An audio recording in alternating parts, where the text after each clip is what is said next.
nauku i fantastiku u književnosti i, pošto, kažem, fantastika, opet imamo naučnu fantastiku, imamo onu nedokučivu fantastiku koja može se objasniti donekle naučnim principima, vampiri i ugodlake, ali negde dolazi do domena određenih magijskih elemenata. Da li je to za tebe kao čoveka od, ajde da kažemo, nauke, pre svega bio neki konflikt ili smatraš da su se taj mir između fantastike i nauke ovde stvorili i ostali integralni u delu? I drugo pitanje jeste da li se raduješ čitanju sledećih Lukinih dela i da li ćeš ostati na toj tituli prvog čitača? Krenuo u drugo pitanje, pošto je kraće, sigurno Luka nastavi da razvija ili ovaj svet ili neki drugi, da ću rado učestvovati u tome i rado biti prvi čitalac ako treba. A što se tiče prvog pitanja, u principu svet koji Luka zamislio je jako sličan našem svetu. Ima tu nešto, nema preterano mnogo neke, da kažem, fizičke, hemijske ili neke slične razlike, vrlo je slično i glavna stvar je bila za pojedine stvari da li su realistični. Ti baloni, recimo, kojim se vrši invazija i slične neke stvari, pronalaženje baruta i tako neki detalji, mislim, da mi propustimo čitaocima celu priču. Bili su neki detalji koji, delom je Luka sam smislio, razmislio poslovno i samo da ja proverim da li to meni ima smisla. Tako da to nije bilo toliko veliki problem. Delom je to, neki deli su, mislim, da se inspirisani normalno francuskom revolucijom, a ima malo steampunk elementa, samo što u suštini nije doba mašinsko. Da, znači, vremenski, tehnološki je u prošlosti poređeno na neko 13. doba i doba industrijske revolucije,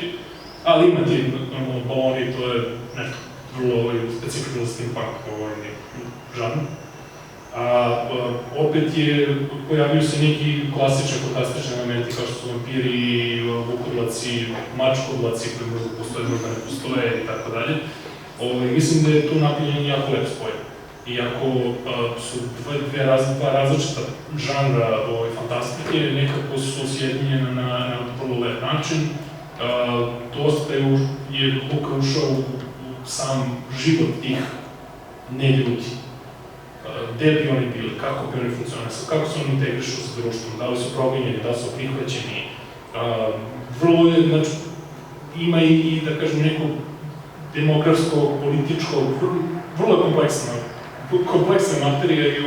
i začuđujuće što je stala u jedno delo ovih gabarita, da kažem. Biće još, nadam se, normalno.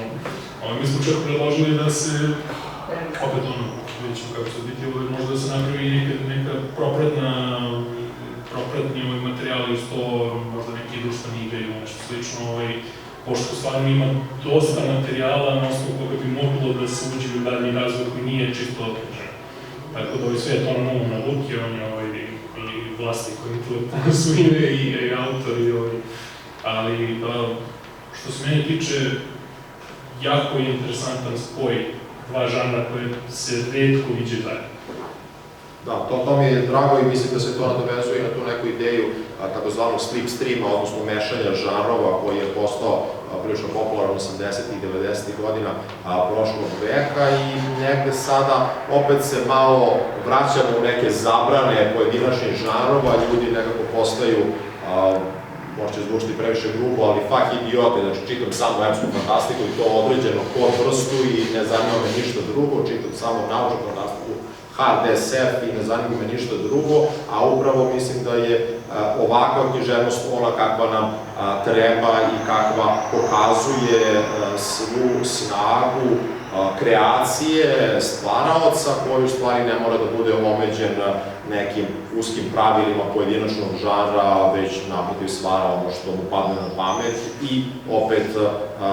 ima određenu sledljivost i logičnost u svemu tome. I zato bih pitao Rastka, u u kontekstu, da kažem sada, nekog društva u kojem se mi nalazimo danas, kako vidi, već smo negde pomenuli tu edukativnu notu, ali mislim da ima još potencijala šta ova knjiga može da znači. Znači, mi kada pričamo o epskoj fantastici, pre svega, i opet naglašamo da ovo nije epska fantastika, mnogo je više od toga,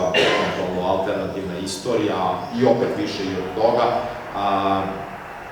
Gde je uloga, u stvari, ove knjige, šta ona može da bude, a ne ono što joj svi, kada je pogledaju ovako površno, kažu, pa dobro, to može da bude savršena knjiga za plažu, ovako, 3 nedelje da se bavite time i da vam to bude zanimacija, da vas malo uhvati jeza na vrelom suncu i tako dalje. Znači, prosto ne dozvoljavam da se ovakve knjige svedu na taj inferiorni nivo knjige za plažu. Znam i sam sam posetio na sopstvenoj koži nekim mojim delima, tako da bih voleo da čujem kako bi, da kažem, širu društvenu ulogu, a pričamo o društvu koje je duboko podeljeno, koje ima puno problema, mogla da ima ovakva knjiga. Da li je ona neki kohezijoni faktor, da li ona ima neku važniju ulogu od toga da bude lepa književnost, što nikako nije malo, ali uzimajući u obzir svu ambiciju, svu energiju, svu ljubav i kreativnost uloženu u ovo delo, mislim da ono može i da ima važnije zadatke pred sobom. Dakle, zamisao o ovoj knjizi nastala, kao što sam rekao, kada smo išli na plažu, da je definitivno bio pitanje knjiga za plažu. Kao što smo već napomenuli, ona je izrazito složena i jako, kako da kažem, veoma je stimulišuća, veoma je izazovna u tom smislu i zahtevna. I evo kada bismo napravili definiciju u odnosu na epsku fantastiku uopšte, pa to su, recimo kada govorimo i o tim stvorenjima koja nisu ljudi u sklopu romana, to je potpuno obojeno njihovim političkim položajem, predrasudama prema njima, njihovim, kako da kažem, kulturnim obrazima, takođe opet bez davanja konačnih odgovora, zato što čitalac ostaje u nedoumici, šta je to, on vidi mnogo perspektiva, vidi različite tumačenja te stvarnosti u kojoj postoje likovi romana, a koja je, kako bih rekao, i odražava i osvetljava našu sopstvenu stvarnost. Da li je kohezivno, da li je faktor, ja ne bih nužno tako rekao, zato što i pretpostavljam, a i znam na osnovu reakcija ljudi koji su čitali roman, da će oni protumačiti sa svim različito, a opet ne u smislu poruke autora, da će neko ispravno, neko pogrešno protumačiti sa autora, da kaže ne, nema tako jednostavnih rešenja, nego oni će u tom smislu, nekako u onom elementarnom smislu, roman je političke prirode, zato što ne može se pročitati bez da se razmišlja o nečem što je zajedničko, o nečem što je opšte, o nečemu što se tiče društva. Sad, ja mislim da će one koji su otvoreni ka sumnji i preispitivanju možda navesti na to da razmisle drugi put o nekim svojim stavovima, neki će prosto utvrditi onome što već misle. Tako da, u tom smislu, prosto roman je par excellence politički, to nije neka stvar, špekulacija nije samo to, ali to je potpuno neodvojiva dimenzija. I da, prevazilazi žanrovske padove te vrste, jer ima on podneke fantastike, fakat postoje pojave koje nisu karakteristične za naš svet, ali uopšte ne ide u to da je neka puka razuma da najbolje od toga. Dakle, otvara pregršt jako ozbiljnih, jako relevantnih pitanja i vidjet ćemo svoju stvarnost sa mnogo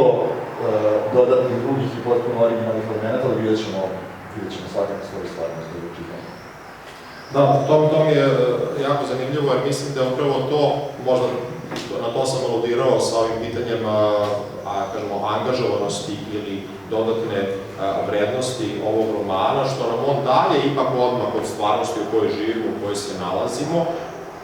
i daje nam tu, da kažem, slobodu da interpretiramo događaje iz ove knjige i da stvaramo svoja neka mišljenja, svoj neki sistem vrednosti, bez da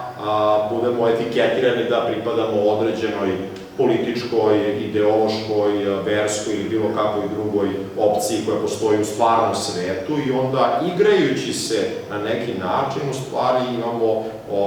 taj luksus da preispitujemo ono gde smo mi i da možda budemo ohrabreni da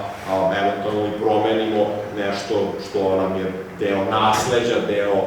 predanja, deo nekog, da kažem, tereta koji nosimo kao kojim god identitetom da se predstavljamo, odnosno da su nam ga dodelili. Pošto nismo želeli da previše dužimo sa ovom promocijom, ja bih sada za poslednji segment ostavio opet autoru da odgovori možda na jedno pitanje i da da jednu, da kažem, vrstu izazova budućim čitaocima i da nam onda na kraju pročita jedan odlomak, mislim da bi to bilo sasvim primereno u ovom trenutku. Pitanje je sledeće, šta je u stvari ambicija tvoja bila sa ovim romanom? Da li je pre svega on zadovoljio tebe kao pisca, da li je ispao onako kako si ti želeo, da li si uživao u njegovom stvaranju i da li je na neki način možda i to dovoljno ili je ipak ta dodatna satisfakcija koju ćemo svakako doživeti kada ove sve knjige nestanu ispred nas i nađu se u vašim rukavama, ono što je onaj pravi korak kada pisac u stvari pušta to delo od sebe i ono prestaje da bude njegovo, postaje nečije drugo, a onda bih te zamolio da ono što si na neki način već i najavio, sada kažeš eto i zvanično kakav je to izazov pred čitaoci i na kraju da pročitaš odlomak. Aha, dobro, nisam znao da ću morati da čitam odlomak, ali što se tiče ostalog, da, prava satisfakcija, ja mislim, kod pisca može samo tako da nastane kad se knjiga čita, jer